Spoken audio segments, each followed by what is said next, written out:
Bonjour, je suis le pasteur Eman et j'anime l'émission Le Pain Vivant Quotidien. Cette émission est née d'un désir profond qui brûlait dans mon cœur de voir les enfants de Dieu, les enfants du Seigneur Jésus-Christ être enseignés, équipés et qui puissent grandir jusqu'à la stature parfaite de Christ. Et donc cette émission est diffusée tous les jours du lundi au samedi de 7h à 7h30. Sans plus tarder, je vous laisse suivre l'émission. Bonne journée et que Dieu vous bénisse.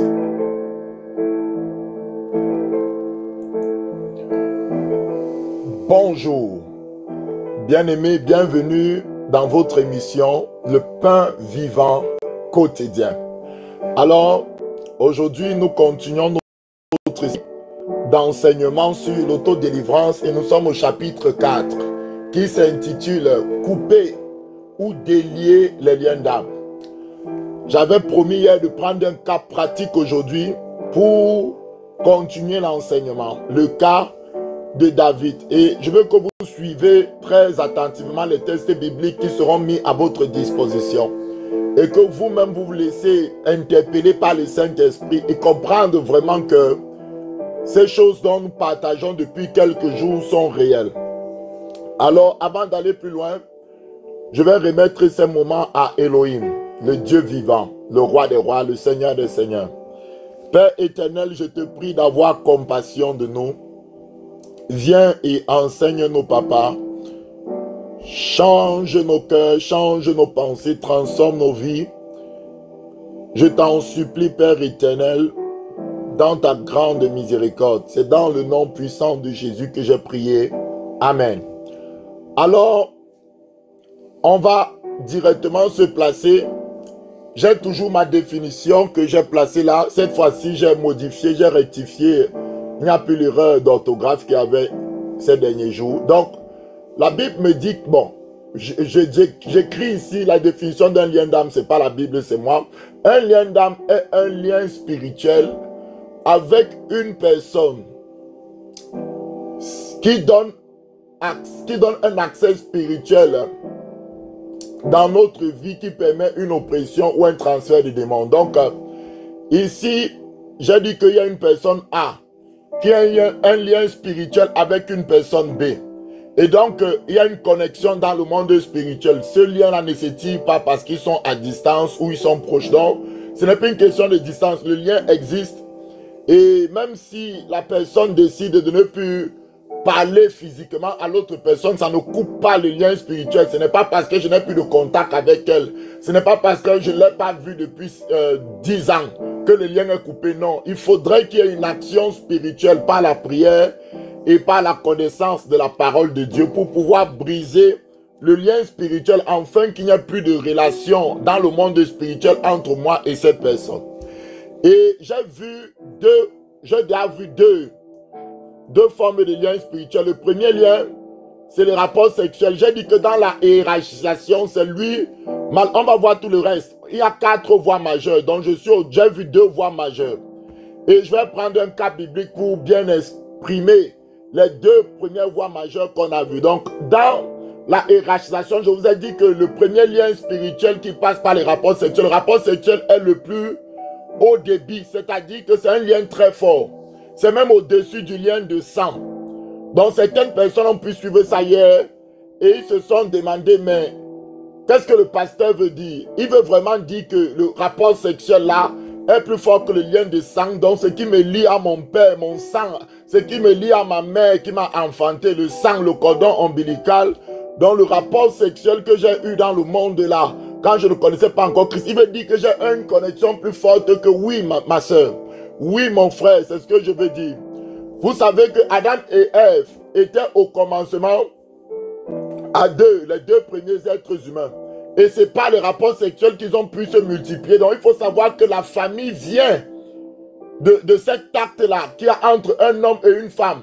Donc, ce n'est pas un petit acte, c'est un acte rempli de grande spiritualité. un acte rempli de puissance, s'il vous plaît. Parce que cet acte peut amener sur terre, littéralement, un être humain. Un acte qui peut amener sur terre quelqu'un de nouveau, quelqu'un qui n'existait pas encore et qui arrive sur terre. C'est par cet acte-là que l'homme montre sa faculté à se multiplier aussi. Vous comprenez un peu donc, c'est lui qui engendre, c'est le Seigneur qui engendre les familles, puisque la famille vient de Dieu. Mais c'est par cet acte-là que les familles sont engendrées. Donc voilà pourquoi, un autre exemple que je peux vous donner, juste pour que vous compreniez que c'est très important. Donc dans la hiérarchisation des liens, ce lien sexuel-là, ou le lien de mariage, est très fort. Il est le premier.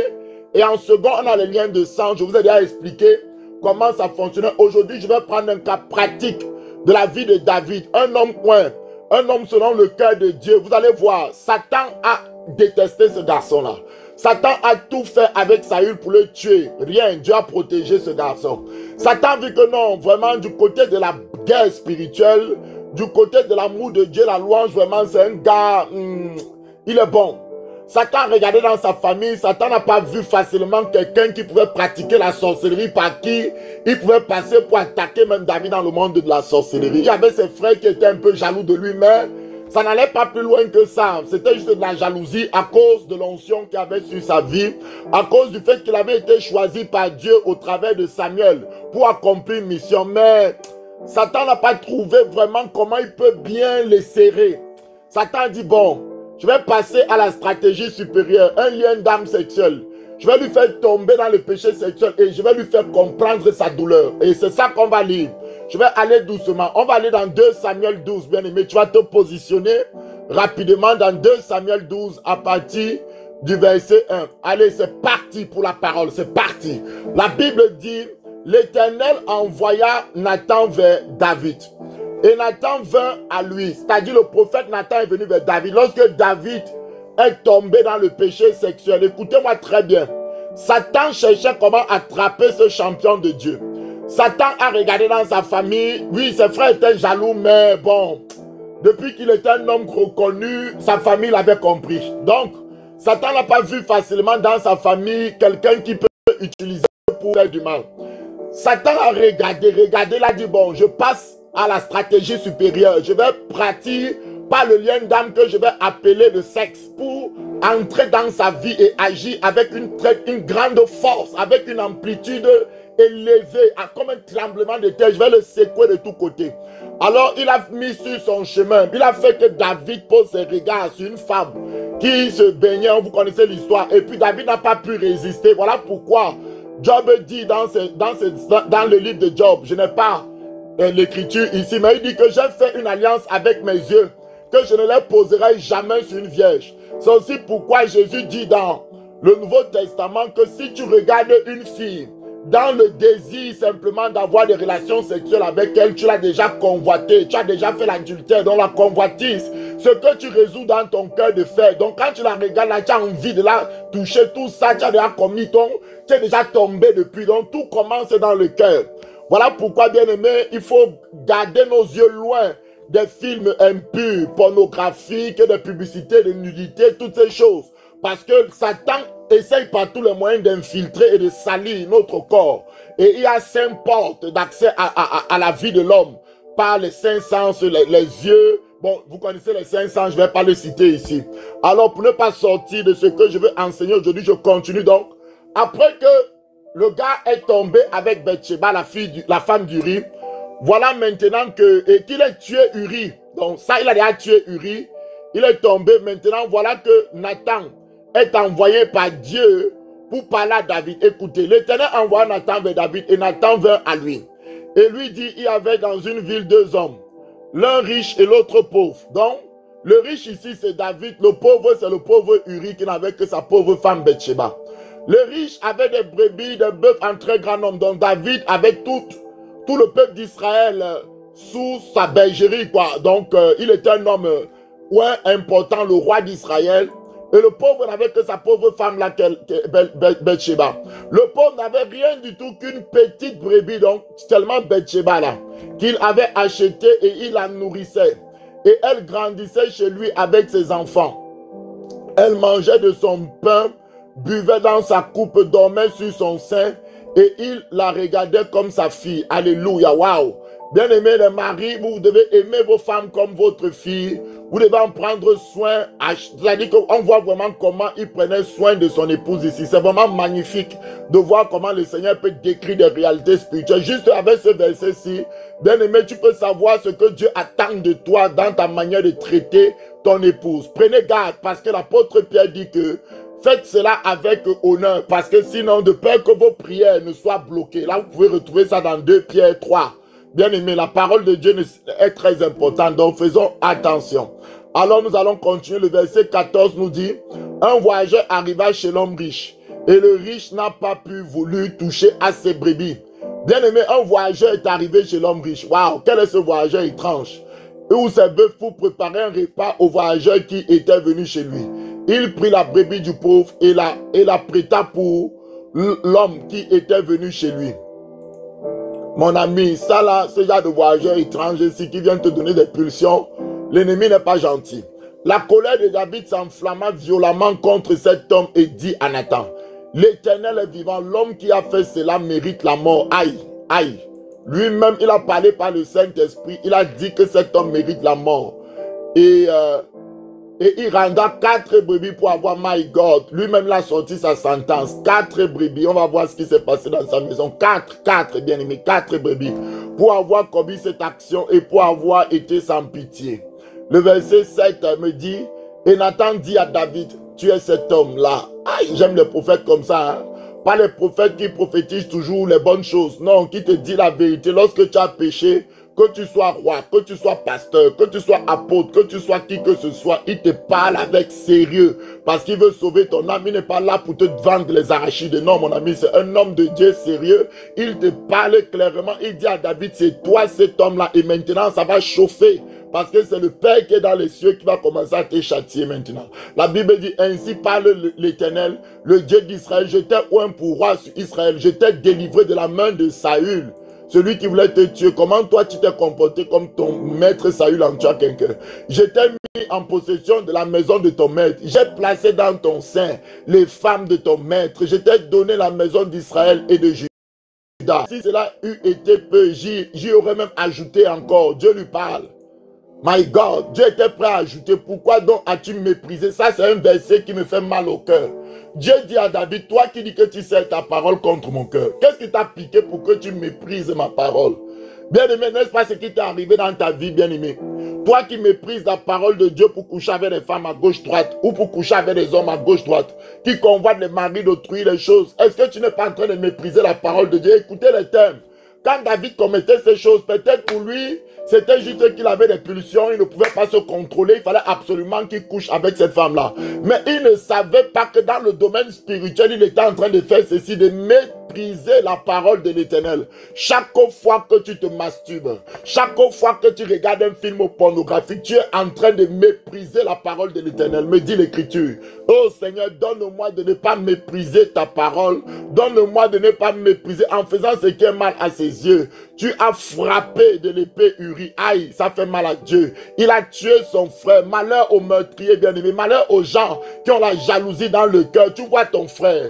Dieu aime ton frère. Dieu t'aime aussi. Chacun a sa grâce selon Dieu. Pourquoi tu détestes ton frère? Qu'est-ce que ton frère t'a fait? Est-ce que c'est de sa faute si Dieu l'utilise dans cette dimension? Est-ce que c'est lui qui a dit au Saint-Esprit? A-t-il donné des ordres au Saint-Esprit qui utilise moi de cette manière? A-t-il choisi? La Bible dit le Saint-Esprit fait ce qu'il veut. Est-ce de sa faute si le Saint-Esprit a décidé de l'utiliser de cette dimension, mon frère? Pourquoi tu veux tuer? Pourquoi tu veux tuer ton frère pour sa femme? Pourquoi tu veux tuer ton frère pour, je ne sais pas, sa richesse? Pourquoi tu l'en veux? Tu as frappé de l'épée Uri le Héthien. Tu as pris sa femme pour en faire ta femme. Et lui, tu l'as tué par l'épée des fils d'Ammon. Hey! Il n'a pas dit que les fils d'Ammon ont tué le gars. Il dit que David, toi, tu l'as tué par l'épée des fils d'Ammon. On va continuer, verset 10. Maintenant, l'épée ne s'éloignera jamais de ta maison. Tu vas marquer petit 1. Retiens ça. Si dans ta famille, je reviens dans le lien de sang, il y avait de la sorcellerie et que ces gens qui ont fait la sorcellerie ont versé du sang. Écoute-moi, je ne plaisante pas. Il y a l'épée. Il y a le sang là qui ne s'éloigne pas de votre maison jusqu'à ce que quelqu'un se lève au nom de Jésus et règle la situation là dans le domaine spirituel. Est-ce que tu m'entends? Ok. Parce que on dit non, Jésus a agi il y a 2000 ans. Oui, ce que Jésus a fait il y a 2000 ans. Mais ce que ta famille récente vient de faire ici a mis quelque chose dans le monde spirituel. Il faut donc qu'un chrétien prenne ce que Jésus a fait là, la victoire que Jésus a acquise il y a 2000 ans et vienne l'appliquer dans la famille. Parce que maintenant dans la famille, c'est le règne de l'épée, c'est le règne de la sorcellerie. Il faut donc que quelqu'un amène autre chose dans la famille. Est-ce que tu m'entends clairement ce matin? Je ne te flatte pas, je te donne la parole claire. Ici, je ne plaisante pas, c'est pour que les enfants de Dieu grandissent. La Bible dit au verset 11, clairement, et en plus, non seulement il a tué quelqu'un dont le sang réclamait déjà sa maison. Il n'était pas au courant, hein, il se réjouissait. Le gars était mort, il a pris la femme d'autrui, il continuait lui ses rapports tranquilles, mais il ne savait pas que dans le régime spirituel, il y a déjà des enclenchements de frappes mystiques qui ont commencé. Il ne savait pas qu'il y avait une épée qui était déjà positionnée vers sa maison. Il va en goûter les fruits, il va voir. Il ne savait pas qu'il y avait déjà des représailles qui étaient déjà mises en place. Dieu vient seulement l'informer que comme tu as transgressé certaines lois spirituelles, que tu sois que tu sois mon préféré, que tu sois l'homme selon mon cœur, ça ne change rien. Les lois spirituelles sont enclenchées et ça va partir. Même si tu te répands, tu vas payer le prix. Ici là, tu vas payer un prix. La Bible dit ici clairement, au verset 11, clairement que ainsi parle l'Éternel. Voici, je vais faire sortir de ta maison le malheur contre toi. Aïe, aïe, aïe, aïe, aïe, ça a commencé. Et je vais prendre sous tes yeux tes propres femmes minces. Le gars a pris la femme de quelqu'un d'autre maintenant. Donc, premier, l'épée ne va pas s'éloigner. 2, écoutez, il a dit 4. Lui-même, David a dit 4 brebis. 2, ses propres femmes seront prises devant lui. Et donné à un autre qui couchera avec elle à la vue de ce soleil. My God, il a fait pour Uri en cachette pour lui. Dieu dit que non, c'est publiquement. Bien aimé, toi dont ta femme t'a trompé, là tu commences à pleurer comme un caniche. Est-ce que par hasard tu n'avais pas couché avec la femme de quelqu'un en cachette? Ta femme t'a trompé en public. Hein, mon frère, toi tu dis que ouais, je n'ai pas les chances. Je tombe toujours sur les prostituées. Je tombe toujours sur des femmes au lieu d'être vraiment fidèles. Elles ne sont pas fidèles. Est-ce que toi-même, regarde bien ton passé, ne viens pas te cacher, tu dis que non, je suis une nouvelle créature. Est-ce qu'il n'y a pas un lien? Est-ce qu'il n'y a pas une réclamation au niveau de ton âme, au niveau du lien sexuel qui est en train d'imposer cette infidélité-là dans ta vie? Tu as fait du mal au foyer de quelqu'un. Et voilà, la douleur ne veut pas s'éloigner à moins qu'aujourd'hui, tu confesses et tu rentres dans une repentance sincère. Au nom puissant de Jésus de Nazareth, on passe au verset 12. La Bible dit car tu as agi en secret et moi, je ferai cela en présence de tout Israël et à la face du soleil.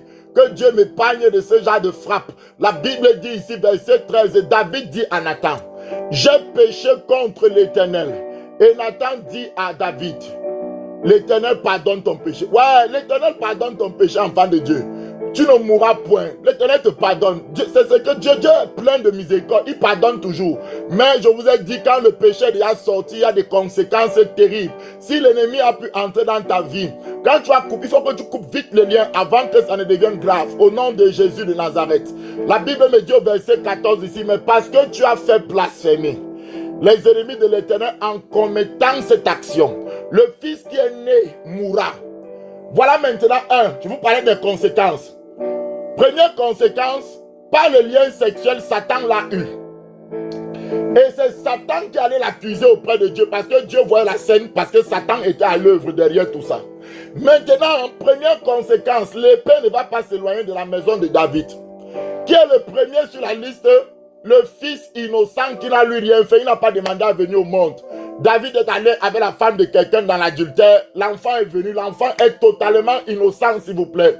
Mais parce qu'il y a un lien de sang, écoutez-moi aujourd'hui, entre David et cet enfant qui est né, Dieu dit que le premier qui va payer là, c'est d'abord lui. Aïe, ça a commencé, bien aimé. Ça a commencé. Donc l'enfant meurt. C'est la même chose qui se passe dans les liens d'âme, dans les familles, bien aimés.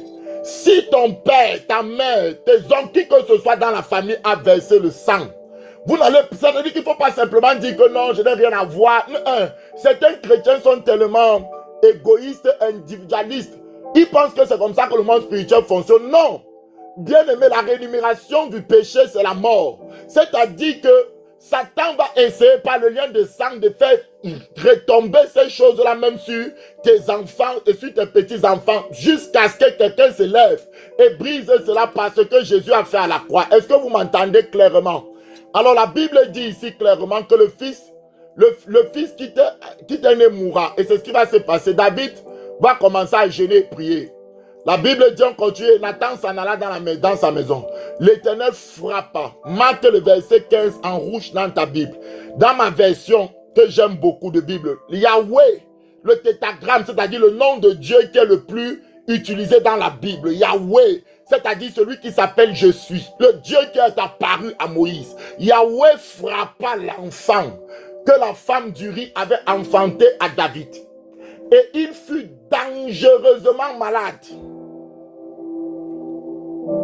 On continue.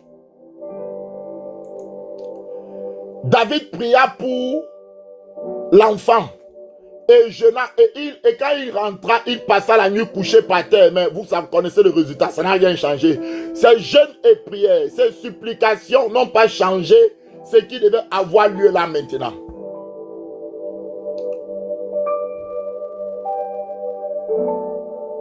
Bien-aimé, voici le lien de sang.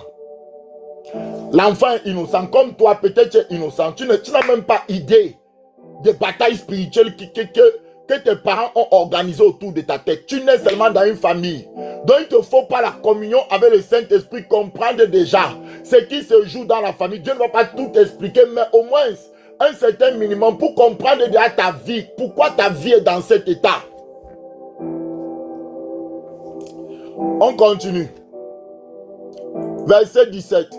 Les anciens de sa maison insistaient auprès de lui pour qu'il mange. Bon, David persévérait dans la prière en se disant que peut-être Dieu aura pitié. Et il ne voulut rien manger. Le 7e jour, l'enfant mourut. Les serviteurs de David craignaient de lui annoncer que l'enfant était mort. Car il disait, voici, lorsque l'enfant vivait encore, nous lui avons préparé et il ne nous a pas écoutés. Comment oserons-nous lui dire, l'enfant est mort, il s'affligera bien davantage. Écoutez, David a su que ses serviteurs murmuraient entre eux. David a compris que l'enfant était mort. Il dit à cet enfant est-il mort? Il répondit, il est mort. Alléluia. Alors ici, verset 20. Alors David se leva de terre et il se leva soigné et changea de vêtements. Puis il alla dans la maison de l'Éternel et se prosterna. De retour chez lui, il demanda qu'on lui servit à manger et il mangea. Les serviteurs étaient étonnés de cette réaction. Alléluia.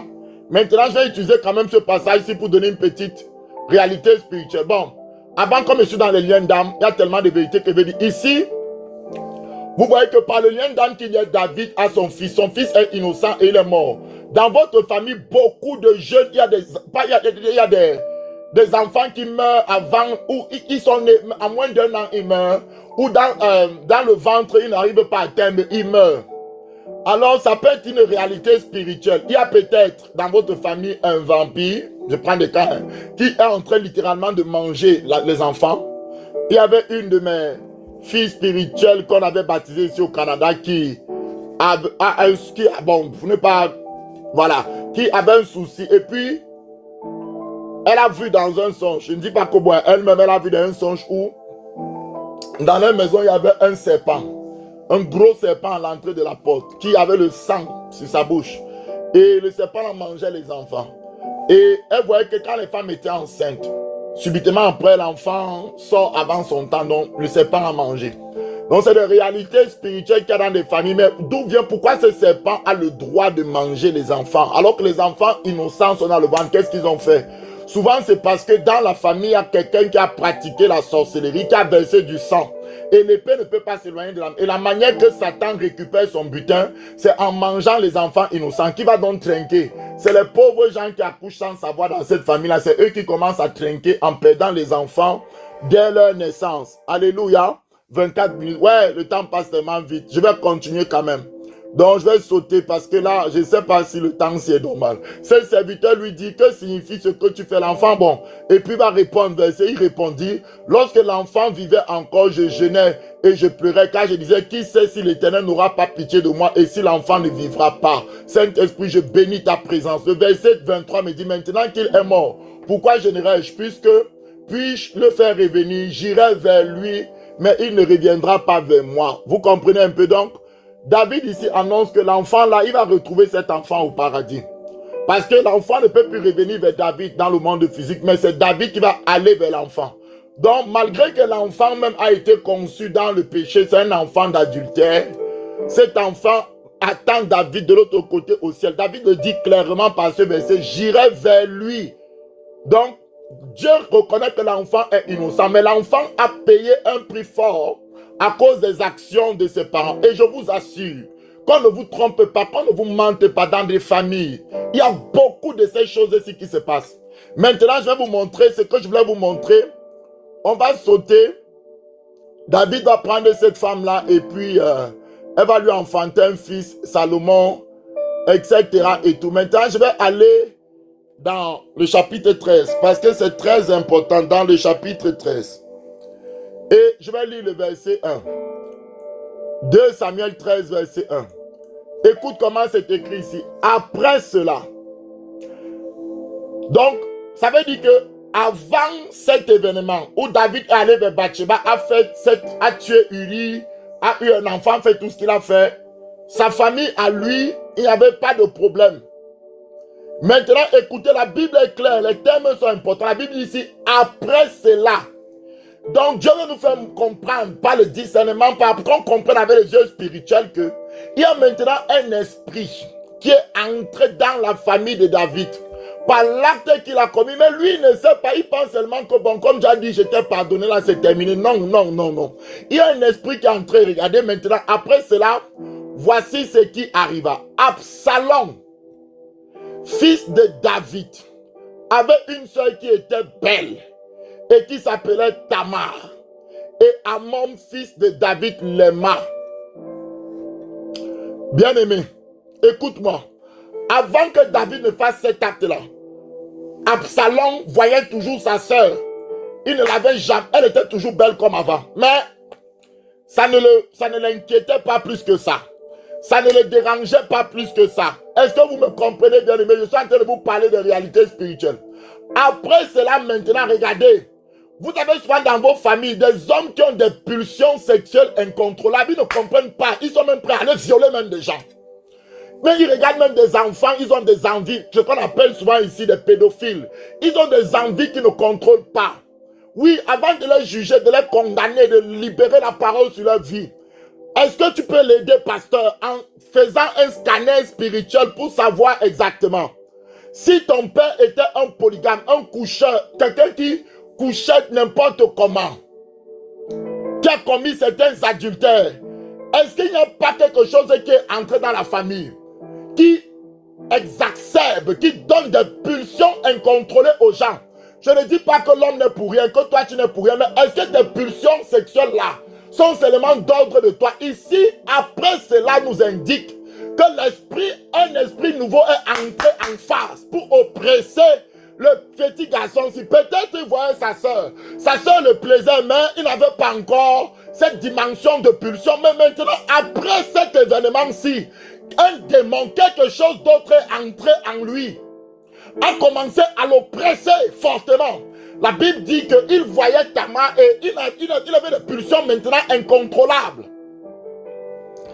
J'ai remarqué que dans des familles où il y a eu beaucoup de polygamie, d'inceste, ce genre de choses, les gens, les filles comme les garçons, sont voués souvent à une débauche.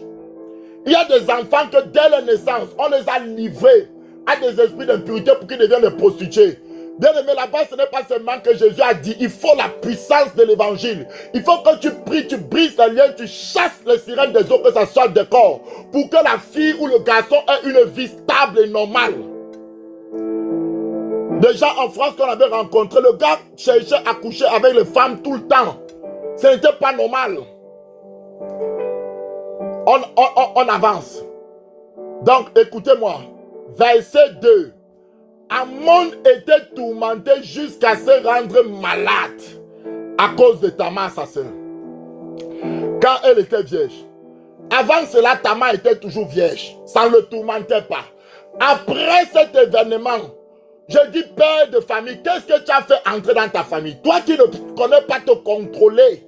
Voilà que tes enfants sont sous des oppressions. Tu es allé à gauche, tu es allé à droite dans ta jeunesse. Aujourd'hui, tes enfants naissent, on ne comprend pas. Tes filles te ramènent les enfants à la maison tous les jours.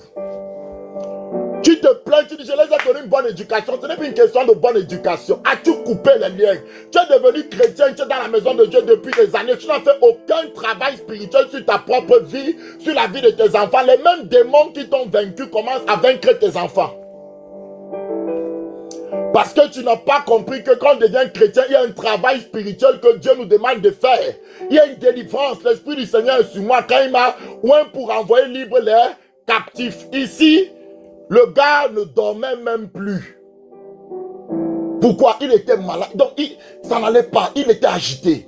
Et il paraissait difficile à Amon de faire sur elle la moindre tentative, l'esprit de viol, l'esprit d'inceste. Il y avait un esprit impur qui suivait ce garçon de manière claire et sincère depuis que David avait ouvert la porte. Ce n'était pas de sa faute personnelle parce que cette fille était là depuis avant. Il n'avait pas ce genre d'incontrôlabilité. Mais après ce que son père a fait, les démons ont dit, allez, on va commencer par lui. On a vu en lui, il a tendance à voir sa soeur là. Mais bon, il réprime ça, il dit non, c'est rien. Mais maintenant, on va l'aider. On va l'aider. On va l'aider. Les oppressions démoniaques ont commencé. 31. Waouh, le temps passe rapidement. Qu'est-ce qui va se passer? Amon avait un ami nommé ceci. Il va dire, il va très habile, il va tout faire. Son ami là savait que lui, il avait un ami. Vous voyez comment Satan va vous mettre des amitiés pour que vous accomplissiez des choses. Toi, tu n'étais pas homosexuel, mais c'est un de tes amis qui t'a amené dans l'homosexualité. C'est-à-dire que tu avais des pulsions en toi, envers des hommes, mais elle n'était pas encore peut-être incontrôlable, tu te bagarrais encore avec. À un moment donné, quelque chose est entré dans votre, je ne sais pas quoi. Et maintenant, tu n'arrivais même plus à te contrôler, tu n'avais plus de contrôle jusqu'à ce que Satan place à côté de toi quelqu'un d'habile. Pour que tu entres pleinement dans la piscine de la débauche, que tu entres pleinement dans ce péché-là, il a mis à côté de toi quelqu'un. Il lui dit, pourquoi deviens-tu ainsi chaque matin? Plus maigre, toi, le gars devenait maigre. Ne veux-tu pas me le dire? Amon lui répondit, j'aime ta main. Il n'aimait pas, ce n'était pas l'amour. Vous allez voir, puisque quand il va finir, vous allez voir ce qui va l'arriver. Verset 5. Jonadab lui dit, mets-toi au lit et fais le malin. Quand ton père viendra te voir, tu lui diras, permets à ta maman, ma soeur, de venir me donner à manger, qu'elle prépare un mets sous mes yeux, afin que je le vois et que je prenne de sa main. Vous voyez sa stratégie? Quand on dit aux filles de ne pas aller chez les garçons tout seul, évitez des choses comme ça, vous ne savez jamais. Un garçon t'invite chez lui tout seul, il n'y a personne, tu vas faire quoi là-bas ma soeur? On ne sait jamais quel est le démon qui est en train de l'agacer. Amon se coucha et fit le malade, et le roi vint le voir, et voilà, il a mis à exécution ce qui lui avait été enseigné par le diable. La Bible dit, si David envoya dire à Tamar, dans l'intérieur de ses abattements, va dans la maison d'Amon ton frère, et prépare-lui un mets. Est-ce que David savait ce qu'il va lui arriver? Tamar alla dans la maison d'Amon son frère, qui était couché, elle prit la pâte et elle fit tout. La Bible dit ici au verset 9 clairement que ensuite la poêle, elle les versa devant lui. Mais Amon refusa de manger et il dit, faites sortir tout le monde et tout le monde sortit de chez lui. Voilà, il va commettre, c'est les trucs qui se font toujours en secret. Alors Amon dit à Tamar, apporte le mets dans la chambre et que je le mange de ta main. Tamar prit les gâteaux qu'elle avait fait et les porta à Amon son frère dans la chambre. Maintenant, c'est dans la chambre. Elle, au lieu aussi que quelque chose commence à tiquer dans sa tête, elle ne comprend pas. Comme elle lui présenta à manger, il l'a saisi et lui dit, viens, couche avec moi, ma soeur. Le verset 12. Elle lui répondit, non, non, frère, ne me déshonore pas, car n'agis point ainsi. On ne commet pas cette infamie. Verset 13. Où irai-je, moi, avec ma honte, et toi, tu serais comme l'un des infâmes en Israël. Maintenant, je te prie par le roi, il ne s'opposera pas à ce que je sois à toi. Tu vois, elle demande même que, ouais, bon, ici on peut voir cette histoire comme David représente le Père Dieu. Et peut-être toi tu es même une fille en Christ. Combien de pasteurs ont des désirs incontrôlables, ils commencent à coucher avec même des sœurs à l'église. Combien de frères à la chorale, c'est terrible. Les démons sont déjà là, ils chantent seulement par l'inspiration des démons. La Bible dit ici que, où irai-je moi avec ma honte? Elle explique, elle lui donne même des conseils raisonnables, que va même prier, va voir le Père Céleste. Il donne à tous ceux qui... La Bible dit que la femme est un don. Si tu lui demandes est-ce qu'il va refuser, le gars ne veut pas attendre. Le gars veut littéralement par le démon qui l'habite à agit immédiatement. Le verset 14 me dit, mais il ne voulut pas l'écouter. Il lui fit violence, démon de violence, de colère, de viol. La déshonora et coucha avec elle. C'est la suite qui va encore nous faire pleurer terriblement. Puis Amon eut pour elle une forte aversion. Vous voyez que ce n'était pas son désir, parce qu'il croyait qu'il aimait. Mais quand il a couché avec elle, pourquoi l'amour là n'est pas resté? Écoutez, il dit une faute plus forte que n'avait été son amour. Il lui dit, lève-toi, va-t'en. Donc on comprend clairement que c'était un désir, une impulsion satanique que Satan voulait. Et elle lui répondit, n'augmente pas en me chassant le mal que tu m'as déjà fait. Il ne voulut pas l'écouter, et c'est ainsi qu'il a fait cela. De la même manière que David avait pris la femme de quelqu'un dans l'adultère. Voilà qu'on prend sa propre fille, inceste, viol forcé. Ça va entraîner la haine entre deux frères qui vont se tuer. Je vais vous passer. Donc le sang va couler, l'épée d'or. Et après on va prendre les femmes de David. On va faire aux yeux de tout le monde. Donc, ça faisait 4 punitions. Première punition, un enfant innocent est mort. Deuxième punition, l'inceste, le viol. Troisième punition, la mort la haine entre les enfants. Quatrième punition, on prend ses femmes, son fils qui s'est rebellé contre lui, couche aux yeux de tout le monde. Encore un autre inceste dans la famille. Ça veut dire que Satan ne faisait que rire. C'était des baffles terribles ici. Alors, bien aimé, pourquoi les enfants de David ont été autant attaqués par le lien de sang? Il y a beaucoup de personnes, et je vais m'arrêter là aujourd'hui, et on va prier pendant. Il est déjà, oh my God, il est à 36, je vais m'arrêter là. Donc, tu as des attaques que toi-même tu ne comprends pas dans ta vie. Des choses qui viennent t'attaquer, des choses qui t'oppressent. Bien aimé, tu as besoin de la prière. Tu as besoin de la prière. Peut-être ça vient à cause d'une porte que ton père avait ouverte. Il y a des gens qui se sanctifient, mais qui luttent beaucoup pour maintenir cet état de sainteté-là, parce qu'ils sont sous des oppressions, il y a des attaques. Parce qu'un chrétien se sanctifie, jeûne et prie, il emmagasine de l'énergie spirituelle, l'énergie, la puissance du Saint-Esprit. Mais il y en a certains qui utilisent cela juste pour combattre les mauvaises pensées qu'ils ont, pour combattre, parce que au-delà des mauvaises pensées, des attaques normaux que tous les autres ont, eux, il y a même une assignation démoniaque, c'est-à-dire à cause des portes que leurs parents ont ouvertes. Il y a certains démons qui les obligent à être en état de surveillance tout le temps. Donc ils sont en train, c'est comme ça qu'ils se vident spirituellement. Ils sont obligés d'être toujours dans un état extrême de surveillance. Et s'ils n'ont pas une réelle délivrance, ils risquent de tomber dans le péché. Pas parce qu'ils sont faibles par rapport aux autres, mais parce qu'ils ont des attaques sur leur vie que eux-mêmes ils n'ont pas conscience. Ici, le fils de David n'avait pas conscience que son désir là, c'est quelque chose qui est entré par la porte que son père a ouverte. Alors je vais m'arrêter là aujourd'hui. 37, ça fait à beaucoup. Et je vais prier. Tu vas prier encore avec moi par rapport à ce qu'on a dit. Tout lien sexuel, tu vas te déconnecter de toute personne avec qui tu avais couché au nom puissant de Jésus de Nazareth.